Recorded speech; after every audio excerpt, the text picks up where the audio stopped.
আজকের ভিডিওতে আমরা শিখব CSS বক্স মডেল অর্থাৎ মার্জিন, প্যাডিং এবং বর্ডার সম্পর্কে। তো চলো এডিটরটি ওপেন করা যাক। তো প্রথমেই আমরা এই ইমেজটিকে একটু দেখি। এখানে আছে 994 বা 160। এটা হলো আমাদের কন্টেন্ট এরিয়া। আমরা যত কন্টেন্ট দেখবো সব এরিয়াতে থাকবে। তারপরে থাকবে আমাদের প্যাডিং এরিয়া, তারপরে থাকবে আমাদের বর্ডার এরিয়া এবং সর্বশেষে থাকবে আমাদের মার্জিন এরিয়া। চলো একটা উদাহরণ দেখা যাক। তো আমরা একটা পেজ নিয়ে নেবো, index.html পেজ, এবং এখানে একটা ডিভ নিয়ে নেব বক্স নামে, এবং বক্সের কোয়েরি সিলেক্টরের মাধ্যমে আমরা বক্সকে সিলেক্ট করব। তো এটার আমরা এখন একটা ব্যাকগ্রাউন্ড কালার দিয়ে দিই,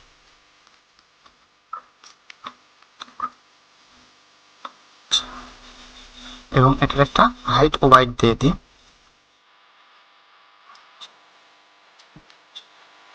পিক্সেল 100 পিক্সেল এবং ওয়াইড দিয়ে দিই 100 পিক্সেল।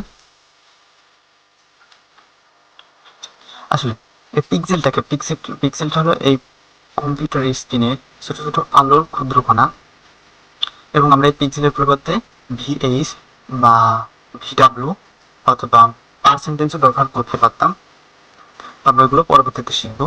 তো চলো দেখা যাক। আমাদের বক্সটি মূলত এভাবে দেখা যাচ্ছে। এখানে এসে আমরা আমাদের এই বডির ভিতরে এই বক্সটি সিলেক্ট করবো, তাহলে আমরা এখানকার এই বক্সের উপরে স্টাইলগুলো আমরা দেখতে পাবো আসল মতো কিভাবে দেখা যাচ্ছে। তো আমরা যদি এখন এখানে কিছু প্যাডিং যোগ করি,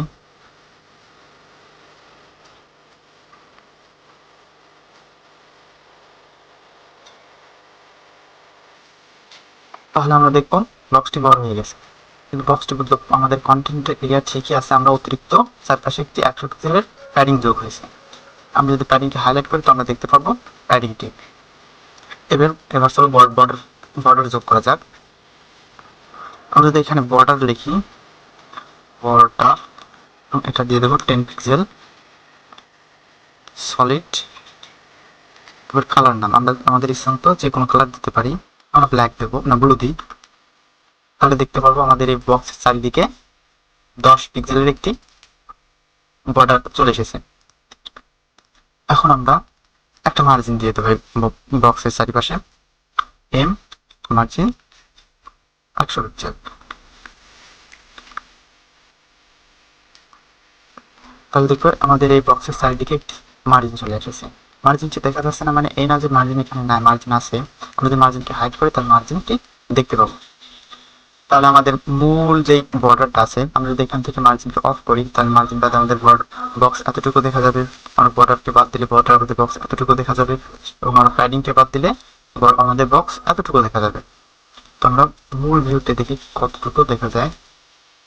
আমাদের বক্সটা এই হলো আমাদের বক্স। আশা করি তোমরা সবাই বুঝতে পেরেছো যে সিএসএ কিভাবে মার্জিন, প্যাডিং এবং বর্ডার কাজ করে। তো দেখা হবে পরবর্তী ভিডিওতে। ভালো থাকবেন, সুস্থ থাকবেন, চ্যানেলটিকে অবশ্যই সাবস্ক্রাইব করবেন। আল্লাহ হাফেজ।